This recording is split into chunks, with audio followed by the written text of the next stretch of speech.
Hey all, it's Matt, your average gamer. We've got something very different today as we'll be diving into all main bosses and remembrances to exploit their weaknesses. For this video I used the official Elden Ring strategy guide to help with boss resistances, and I'll link my review and the book below.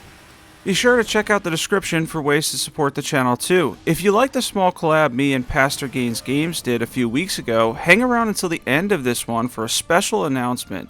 In the meantime, let's talk about the first boss, the Ancestor Spirit. The Ancestor Spirit is weak to holy and fire damage, and the Envoy's Longhorn does great damage for a medium-sized boss like this one. The bubbles also have tracking too. This was a quick fight and took advantage of the weakness to holy that the Ancestor Spirit has.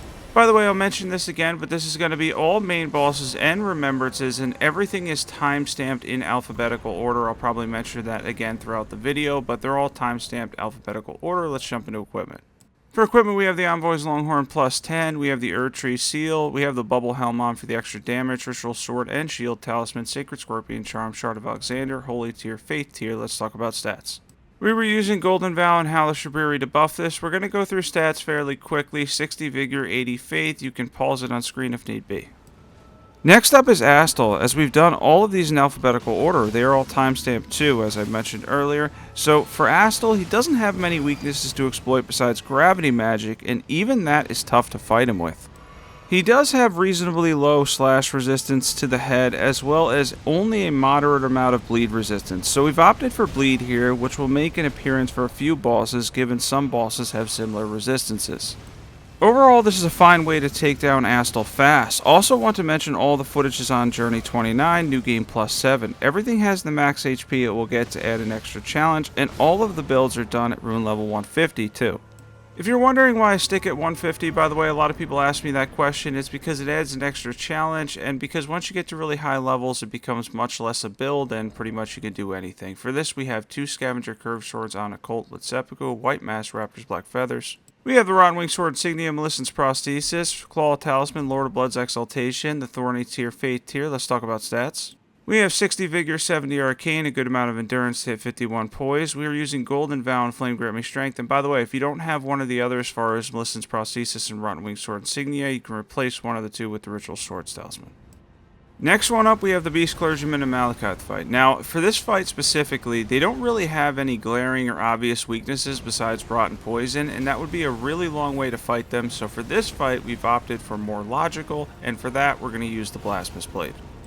They take reasonable fire damage, and we can heal during the second phase of the fight, which is super helpful. After testing many builds over time, there's nothing easier than running the Blasphemous Blade for this fight, especially with little weaknesses to exploit. Lucky for us, they both have relatively low HP, even for New Game Plus 7, and you're going to see in Phase 2, by the way, the importance of being able to heal back HP, which also makes the Blasphemous Blade an incredibly convenient choice as well.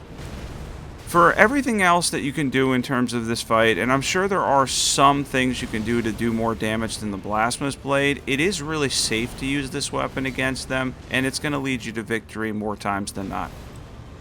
Yeah, and that's the whole point of this guide, right? The entire point of this video is to show you the best builds or the easiest builds to basically walk through some of these bosses, and for me, Beast Clergyman and Malekith, I always have a very easy time when I'm using the Blasphemous Blade. A faith weapon that I can't recommend enough, and by the way, you can always switch to the Envoy's Longhorn build with this exact setup. You just need a little bit of strength and really high faith, because both are Ashes of War scale purely with your faith stat. And down goes Beast Clergyman and Malekith in what was around about a 1-minute fight or so on New Game Plus 7, not too bad. Let's jump into equipment. For equipment, we have the Blasphemous Blade plus 10. The Erdtree Seal would go well with this, but we're just using it for buffs. We have 51 Poise, Ritual Sword and Shield, Talisman, Fire, Scorpion, Charm, Shard of Alexander, Fire Tier, Faith Tier. Let's talk about stats. We're using Golden Vow and Hallowshabiri to buff this because it's pure fire damage, so 5% more damage from Hallowshabiri over Flame Grant Me Strength. We have 60 Vigor, 22 Mind, 21 Endurance, 24 Endurance, and 70 Faith. The fourth boss we have here is Commander Niall. Now, Commander Niall can be a pain for many, but he's easily exploitable with status effects, so he has very low bleed resistance and takes decent fire damage. Mohg's Sacred Spear turns this fight into a joke, and honestly, it's still one of the most ridiculous weapons in the game. That being said, bleed is a great option, but be aware for jump attack builds, he is strong versus slash damage, so you're actually better off going with Mohg's Sacred Spear. Plus, as you can tell at the beginning of the fight, if you notice, you can take down the knights fairly quickly as well using that exact strategy. Yeah, so that fight ended up being kind of a joke. That wasn't too hard at all, as you can see. Yeah, we're able to take down the Knights, take down Commander Niall very, very quickly. And yeah, Mohg Sacred Spear is absurd. Let's jump into equipment. For our equipment, we have Mohg Sacred Spear plus 10, Dragon Communion Seal, we have the White Mask, we have 51 Poise, Shard of Alexander, Lord of Blood's Exaltation, Ritual Swords Talisman, Fire Scorpion Charm, Fire Tier, Fate Tier. Let's jump into stats. Using Golden Vow and Flame Grant Me Strength here. By the way, we have 60 Vigor, 60 Arcane, only 25 Strength. If you're mainly using the Ash of War on Mohg Sacred Spear, keep that in mind that it's going to scale primarily with Arcane for both the bleed and the fire damage, so pump up your Arcane to get a ton of damage.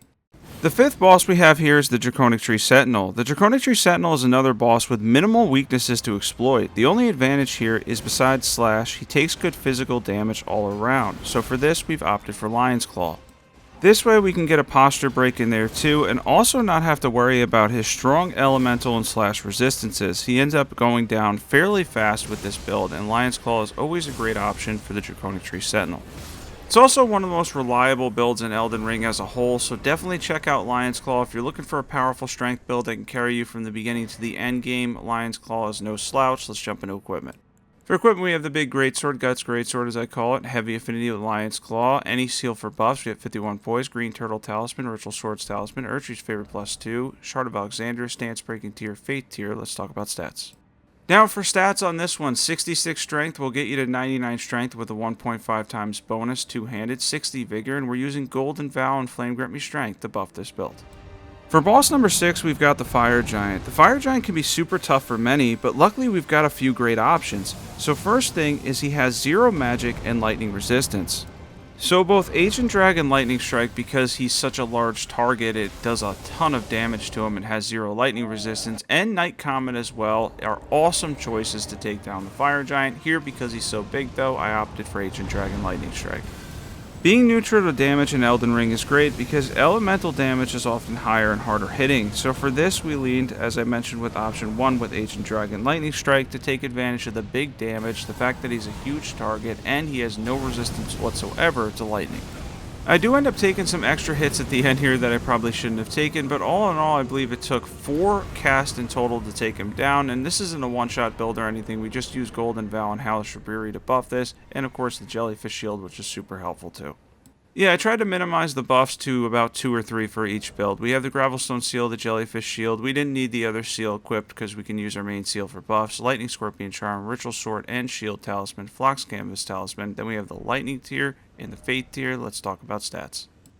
And for stats here, we're using Golden Vow, Hellish Rebury, and the Jellyfish Shield. We have Ancient Dragon Lightning Strike, and we have a Lightning Spear as a backup if we need it to, because he has 0 lightning resistance. That's a good add, and we have 60 Vigor and 80 Faith for this build. For boss number 7, we've got Gideon, so there's not a lot of explaining to do here, as he's weak to most things. For this one, I chose Night Comet because he can't see it or dodge it, and his AI tends to get stuck when using it from far away. Gideon usually disappears in a flash. Overall, he's not very difficult, and as you can see on screen right here, we're able to stand very, very far away from him and hit him for a lot of damage. This actually usually messes up his AI, he tries to heal, sometimes even without a flask, and he goes down incredibly fast. It's a very simple, effective, and safe way to take down Gideon, and if you don't have 2 Staves of Loss, you can use the Jellyfish Shield. For this, we have 2 Staves of Loss. You can check out, we have 51 Poise, the armor set there, Godfrey Icon, Magic Scorpion Charm, Ritual Swords Talisman, Graven Mask Talisman, Magic Tier, Fate Tier. Let's talk about stats. And for stats, on the Mage build's the only one where we sacrifice Vigor. We have 50 Vigor, 70 Intelligence. We're using Golden Vow and Hellish Rebury to give us even more damage and buff up Night Comet. You can throw in Terra Magica too for a lot of damage. This is a solid, well-rounded build. For the 8th boss, we've got Godfrey and Horoah Lou. So for Phase 1, he has a decent amount of elemental resistances, but takes good physical damage. For Phase 2, he has 0 magic and fire resistance, and is also weaker to slash damage. For this one, I chose Night Comet again because I needed to use the same build for both phases, and Night Comet can take advantage of his 0 resistance to magic in Phase 2. It's also a very reliable way to handle this fight. You can go with bleed, but he has moderate bleed resistance, and getting physical hits on Horoah Lou can be more challenging, especially since his grapples can do over 60 Vigor worth of damage on New Game Plus and beyond. At the end of the day, fire, magic, and slash all handles this fight well. The Blasphemous Blade is of course another great option to easily handle this fight, although for me personally I prefer Night Comet and find it easier during this fight. And he gets a hit in on me at the end, otherwise it would have been a no-hit. I probably should have dodged that, but I got a little bit greedy, and in mid-air he ends up going down. I don't know if I've had that happen before, but yeah, that was pretty awesome. Awesome build all around, and does take advantage of the Phase 2 zero magic resistance. I know some of these builds are the same, but some of the most powerful builds are going to take advantage of weak points for bosses, and this is mainly a boss guide, so we're going to go with what's best. Let's jump into equipment. For equipment, once again, 2 Staves of Loss. You can use the Jellyfish Shield if you don't have 2, Godfrey Icon, Magic Scorpion Charm, Ritual Swords Talisman, Graven Mask Talisman, Magic Tier, Faith Tier. Let's jump into stats. And it's going to be the same stats as Gideon. I'm going to show them quickly when I do repeat some of the builds, because obviously a couple bleed builds and stuff will repeat in the video as well, but I want to make sure that anybody who's using this timestamp gets the builds. Golden Vow, Halashiburi, Night Comet, Terra Magica, 50 Vigor, and 70 Intelligence.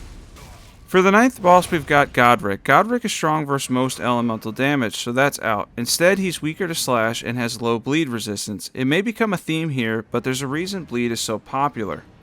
I likely should have been able to skip phase 2, but I wasn't aggressive enough nor paying attention to my stamina. That being said, bleed will destroy him quickly, and with the first proc happening very fast, it'll quickly send him to phase 2. Ultimately making this fight extremely easy. Keep in mind, as he phase transitions, he does have resistance to most physical damage and stuff, but you can still get bleed procs on them. Had I been a little bit more aggressive, he probably wouldn't have had a phase 2. If you're early game and you're new to Elden Ring in general and you want to beat Godrick and you're having difficulty with him, you can actually go to the lakes first, get Blood Flame Blade, put it on any innate bleed weapon, and absolutely destroy him. He'll go down very quickly because he has low bleed resistance. In a second here, we're going to go over equipment, stats, and everything you need to know for this bleed build. Yeah, Godrick talks for like way too long after he gets defeated. Let's jump into equipment. We have 2 Scavenger Curved Swords on the Colt with Seppuku, White Mask Raptors, Black Feathers, Dragon Convenient Seal, Rotten Wing Sword Insignia, Melissa's Prosthesis, Lord of Blood's Exaltation, Claw, Talisman, Thorny Tier, Faith Tier. Let's talk about stats. For stats, same as the build against Astel, we're using Golden Vow, Flame Grant Me Strength. We have 60 Vigor, 20 Mind, 26 Endurance, and we have 70 Arcane. For the 10th boss, we've got the Godskin Duo. These two are fairly straightforward. They're both weak to slash, sleep, and have low bleed resistance. They are strongest versus fire and holy damage.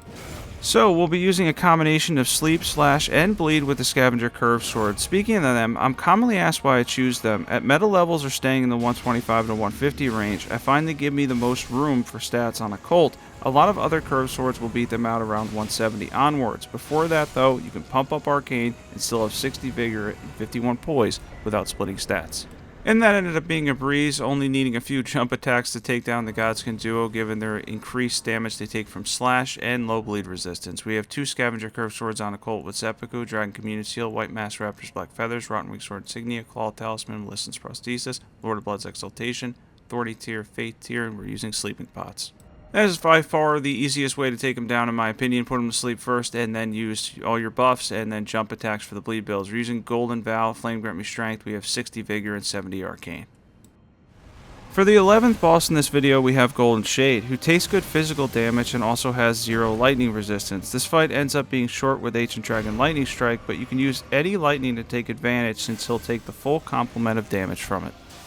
Physical damage is solid against him too, as he'll take decent pierce damage, and all around he's really only strong against holy damage. Overall, he doesn't have a lot of HP either, even on New Game Plus 7, and is a relatively easy boss to take down. Alright, in a second here we're going to go over equipment. We have the Gravelstone Seal, Jellyfish Shield, didn't need the other seal, we hit 51 Poise. We have the Lightning Scorpion Charm, Ritual Swords Talisman, Godfrey Icon, Flux Canvas Talisman, Lightning Tier, Faith Tier. Let's jump into stats.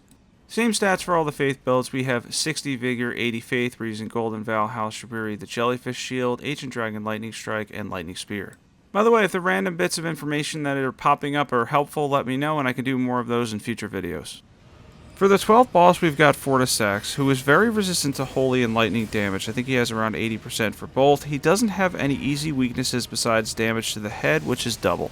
This makes Night Comet an excellent choice, or any ranged magic option. Fire damage isn't bad against him, but your options will be less likely to hit him in the head, so use magic or even Ice Spear against his head and he'll go down very quickly. This will make the fight extremely short.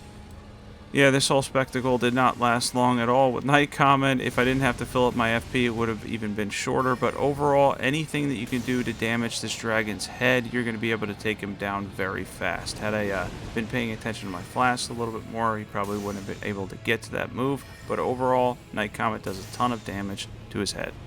By the way, for this video, we ended up using a total, I think, of 10 different builds for 23 different bosses. That's all remembrances and main bosses. And then there's going to be 2 additional bosses at the end, too, that should be helpful because they're fairly tough. Let's jump into equipment here. We're going to go through this quick because we showed it before. 2 Staves of Loss. You can check out the armor set there. Godfrey Icon, Magic Scorpion Charm, Ritual Swords Talisman, Graven Mask Talisman, Magic Tier, Faith Tier. Let's talk about stats.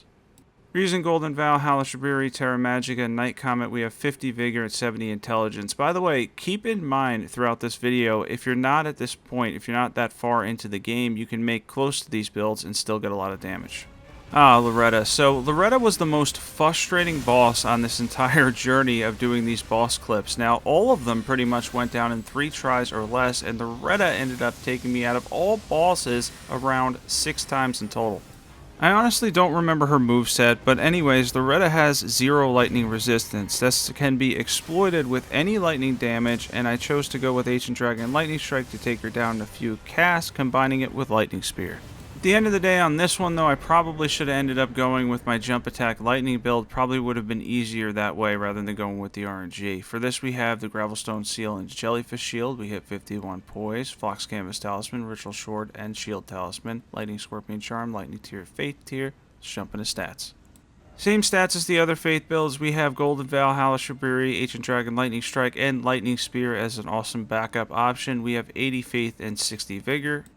By the way, I want to mention real quick, if you're not subbed yet to this point, be sure to hit the subscribe button if you've been watching a lot of my videos. Can't wait for DLC, going to be covering that a lot too, and honestly, this community has been amazing.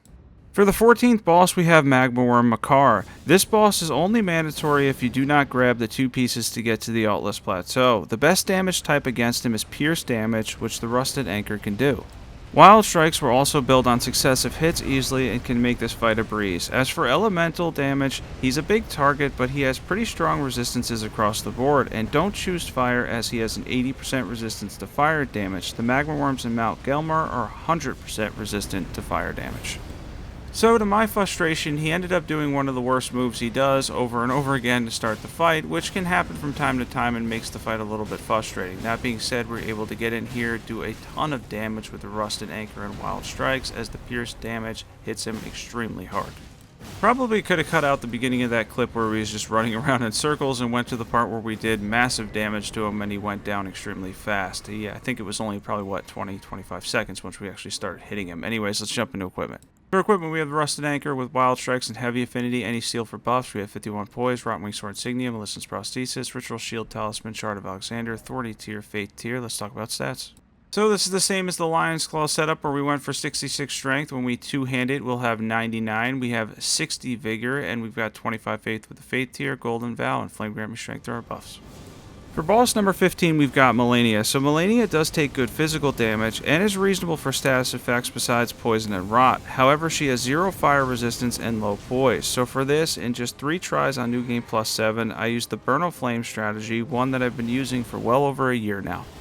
She'll get knocked into the air, and as long as you pay attention to Waterfowl Dance, you'll make the fight a lot shorter. It only takes a few casts most times to get her to phase 2. This is easier for me because the Burn of Flame animation can dodge most non-Waterfowl attacks and can completely trivialize the fight.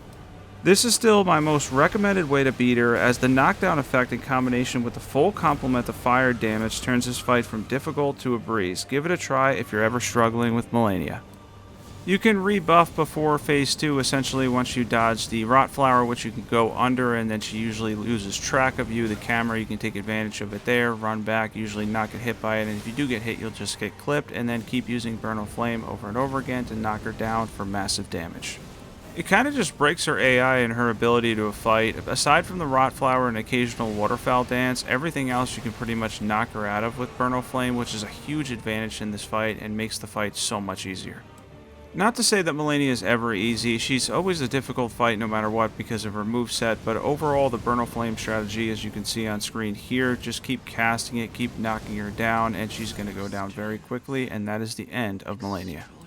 Another cool fact about Burn of Flame is you can release it early, and a lot of people I think don't know that. You can fully charge it, you can do it initially and just go right to the ground, but you can also do it in between. So if she's about to hit you, just let go of the button, you'll go immediately down to the ground and dodge her attacks. Let's jump into equipment. For equipment, 2 giant seals or 1 giant seal and a jellyfish shield, we have 51 poise, Phlox Canvas Talisman, Godfrey Icon, Ritual Swords Talisman, Fire Scorpion Charm, Fire Tier, Fate Tier. Let's talk about stats. And for stats, same as all the Faith builds on here. We have 60 Vigor, we have 80 Faith, we're using Golden Vow and Hellish Brewery, and we're using Burno Flame as well. We have 22 Mind, 21 Endurance, 20 Strength. And all around, you're going to make this fight so much easier. This is my favorite strategy. Bleed works too, of course it does, but being able to knock her down and do massive fire damage is a lot of fun too. For the 16th boss in this video, we have Margit. Margit is weak to slash damage and has low bleed resistance. If I learned one thing from boss resistances, it's that most of the early and mid-game bosses are weak to slash and bleed damage. So I do miss some hits there because I used Margit Shackle and just the way the hitboxes are, but overall it's probably going to take about 3 or 4 jumps in total to take Margit down on New Game Plus 7. Not too bad because he's weak to slash and he also takes good bleed damage. In a second we're going to go over equipment and stats. Another boss that gets to talk in the background. We have 2 Scavenger Curved Swords on a Cult with Seppuku, the Dragon Communion Seal, White Mask Raptors, Black Feathers, Rodwing Sword Insignia, Melissa's Prosthesis, Lord of Blood's Exaltation, Claw, Talisman, Authority Tier, Fate Tier, and the item there is Margit Shackle. Let's talk about stats. This has been shown before, but for the people using this timestamp, we'll go over this quickly. 60 Vigor, 70 Arcane on a Cult, and we're using Golden Vow and Flame Grammy Strength for this build and to take advantage of Margit's weaknesses. For the 17th boss in this video, we have Mohg. Mohg is extremely weak to bleed, given he's supposed to be both a late game boss and the Lord of Blood. Use bleed in any way, combined with Mohg's Shackle, and he'll vanish in seconds. He's so easy with bleed that phase 2 is something you won't likely see at all. Mohg's Shackle can also delay his phasing transitions by making him play catch up, which is great. It ends up being a fantastic way to take him down extremely fast, and he just absolutely gets destroyed by bleed. It really is incredible how easy it is to destroy Mohg with a bleed build. Let's jump into equipment for this one. And then we get 1,000,000 runes on New Game Plus 7, as apparently we waited for that. I'll end up losing these most likely, but overall, yeah, I think 1,071,000 runes. That's a lot of runes. Let's jump into equipment for this awesome build. I mean, it is awesome, but yeah, I've shown this before. Let's jump into this. We have 2 Scavenger Curved Swords with Seppuku on them in a Cult, White Mask Raptors, Black Feathers, Rotwing Sword Insignia, Lord of Blood's Exaltation, Melissa's Prosthesis, Claw, Talisman, Authority Tier, Fate Tier. We have Mohg's Shackle. Let's talk about stats. And we're using Golden Vow and Flame Grant Me Strength for this build so that we can go with low Faith, 15 Faith, 25 with the Fate tier. We have 60 Vigor, 20 Mind, 26 Endurance. We have 70 Arcane. And yeah, this build was used a lot because a lot of bosses are weak to slash and bleed damage. That's why it's so good. For the 18th boss, we've got Morgott, who has 0 fire resistance and is weak to slash. You can use bleed here too, but for this one I went for fire and slash with the Burning Bandit build. One of my favorite builds, by the way. This build uses 2 fire swords with Flaming Strike that have around 750 AR each. This fight would ultimately end very quickly, as fire is a good option for Morgott. Keep at him and be aggressive, and be sure to use Margit Shackle as well. This can delay his phase transition much like Mohg and make the fight much easier. This is a super fun build, by the way, and it's faith-based. I definitely recommend trying this one out if you like faith builds. In a second here, we're going to go over equipment.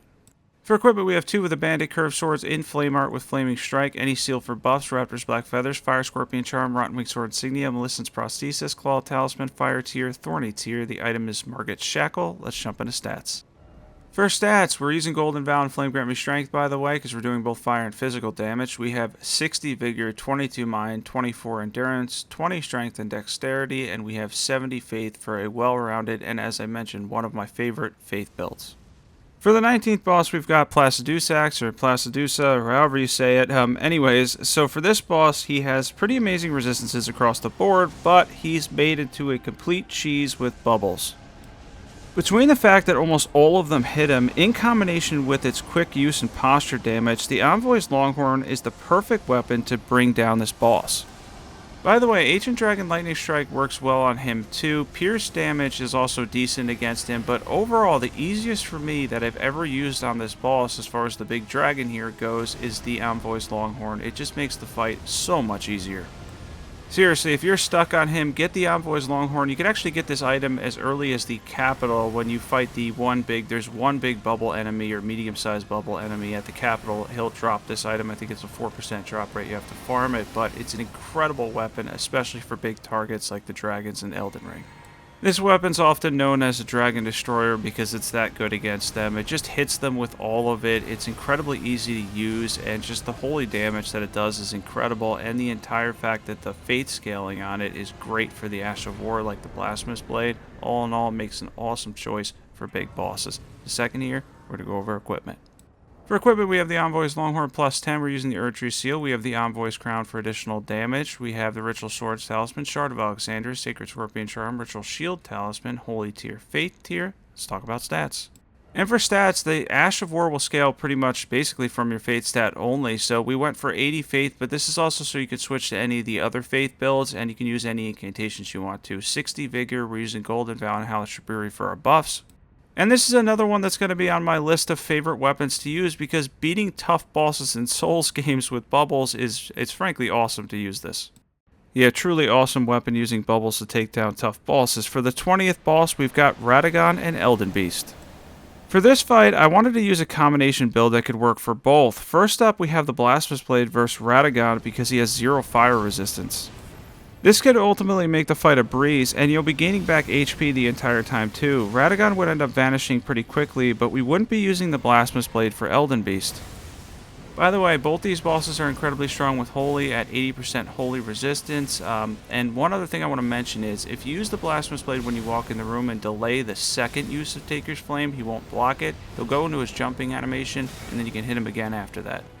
Probably shouldn't have taken the hit there. I end up actually running out of FP at the end, but I get lucky and end up killing him or destroying him with the contact on the weapon at the end there. And yeah, it only does 1,000 damage, but that's all I needed. We're going to use Hellish Rebury one more time, and then we're going to jump in to Elden Beast. So as we mentioned, we're not going to be using the Blasphemous Blade. Instead, for Elden Beast, we are a Fate build, so we switched to Pest Threads. This ended up stacking 15,000 damage almost immediately with minimal effort.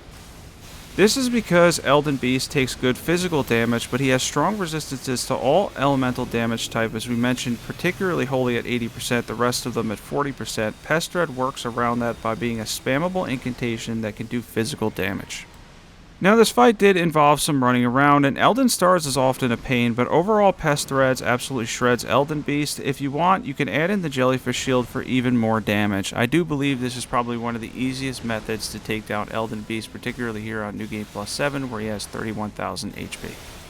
Yeah, Pest Threads is a very reliable way of taking him down. Now, you can hyper buff it and one-shot Elden Beast. It's something I've done before with Ancient Dragon Lightning Strike, but it involves some RNG, a lot of RNG, and a lot of buffing, hyper buffing, all that. Pest Threads is a very reliable way to get a ton of physical damage on Elden Beast and take him down fairly quickly. And I basically went for reliability here. I wanted all these builds to have just a couple of buffs, 60 Vigor, 51 Poise, and basically be more useful. Get away from some of the stuff that I used to do, which a lot of people would refer to as YouTube builds, where it was just basically buffing everything like crazy and then doing a ton of damage, and instead going for reliability and builds that you could use for most of the bosses in the game. Yeah, the fights are going to be a little bit longer, but you don't have to go too crazy, and you're still going to get a great amount of damage. By the way, those changes that I've made to my builds, if you've noticed recently and you followed me for a long time, the 60 Vigor, the 51 Poise, the good amount of endurance, the amount of just basically having your stat spread make sense at 150, a lot of that came from feedback from my community, so I appreciate that. A lot of you guys were like, 40 Vigor is not enough, you need 51 Poise, this, that, whatever, and it was really helpful. And keep in mind, I do listen to community feedback, and it helps me make these builds. By the way, strategy as far as Elden Beast goes, just basically pay attention to all the stuff he's going to spam at you. Once you get to the point towards the end, he's going to start doing a lot more physical attacks, and you can really take advantage of that. The physical attacks are very easy to dodge, a very predictable pattern, and most of the time, they have good dodge windows as well.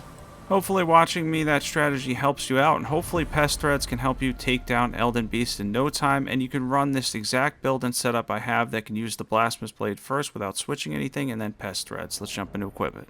For equipment, we have the Blasphemous Blade plus 10, the Erdtree Seal for Pest Threads because it has great scaling. We have the Phlox Canvas Talisman, Shard of Alexander, Ritual Swords Talisman, Fire Scorpion Charm, Fire Tier, Fate Tier. Let's talk about stats.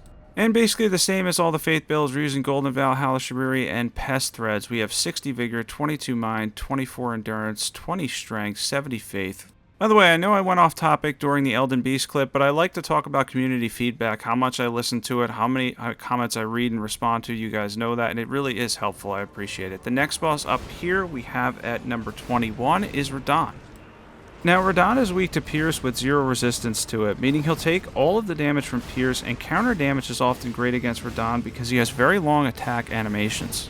This fight was way quicker than I expected, and he didn't even have a chance to phase at all. Sorry, Radahn, I know you miss your launch days. Anybody remember him at launch time? It was a lot different than this, but yeah, he went down very, very fast on New Game Plus 7. He takes the full complement of Pierce damage, and the successive attack damage on Wild Strikes is fantastic.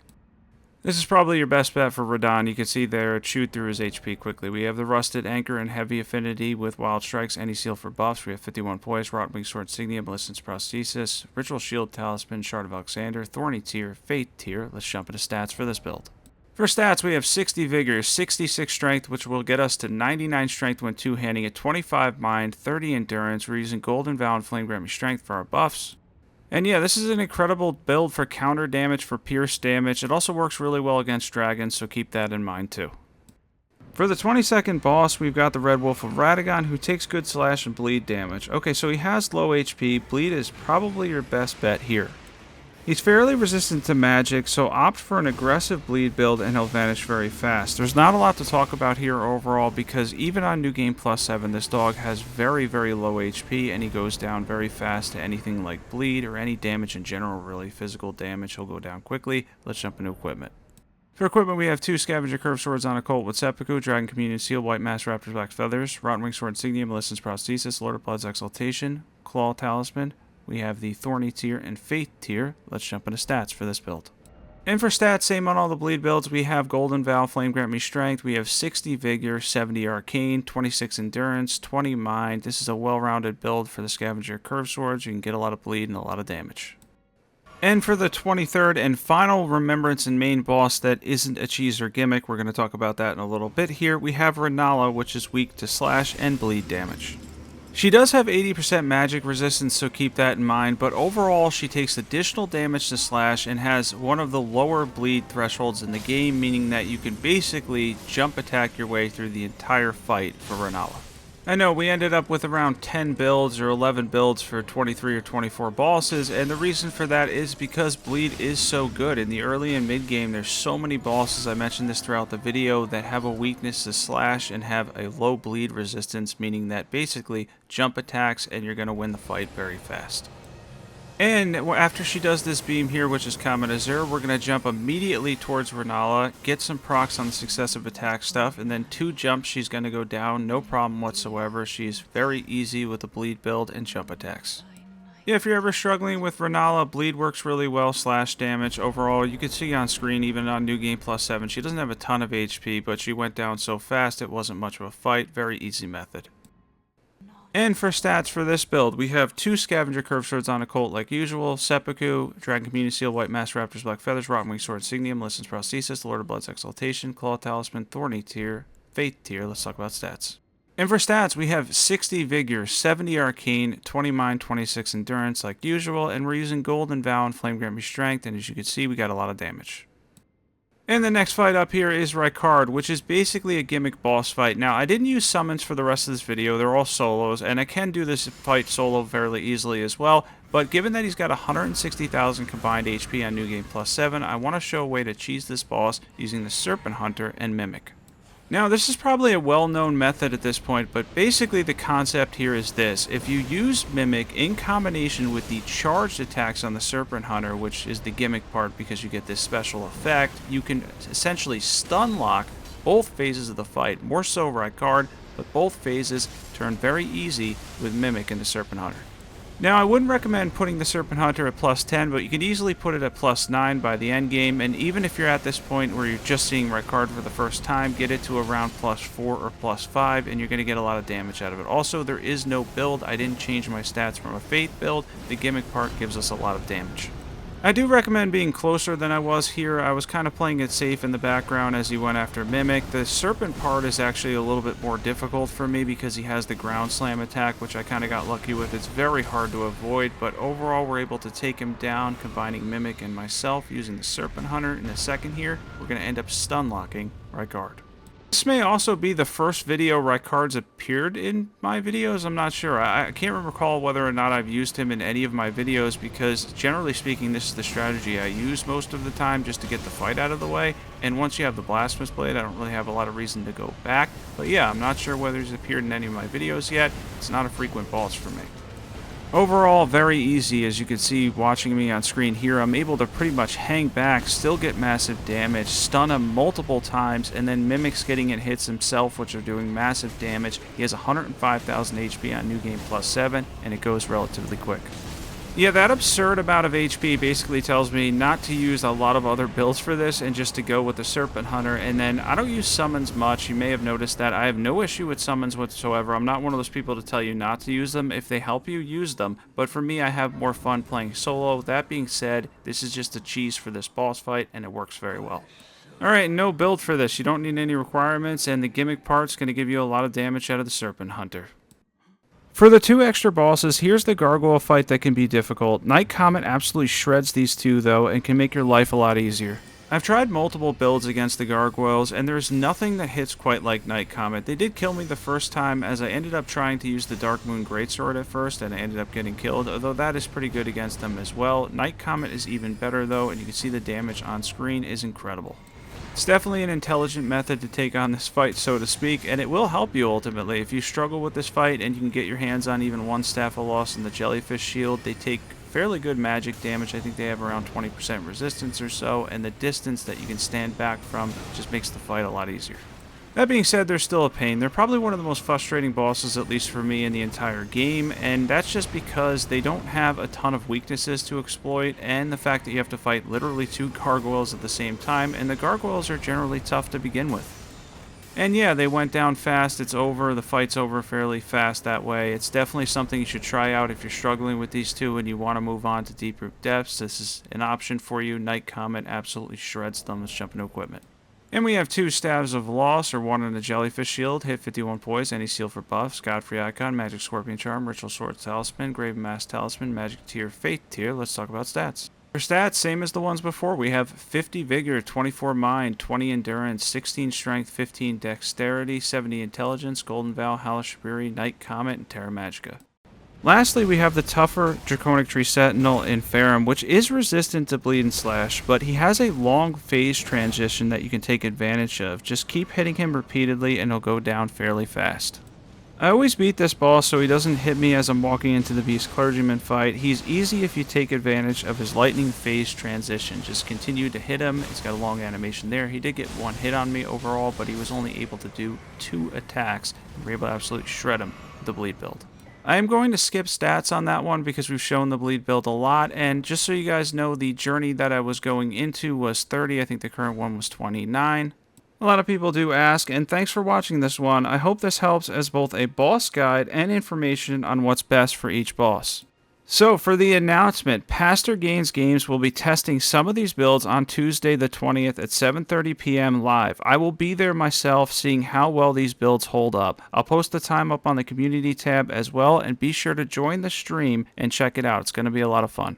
Thanks for watching, and be sure to sub.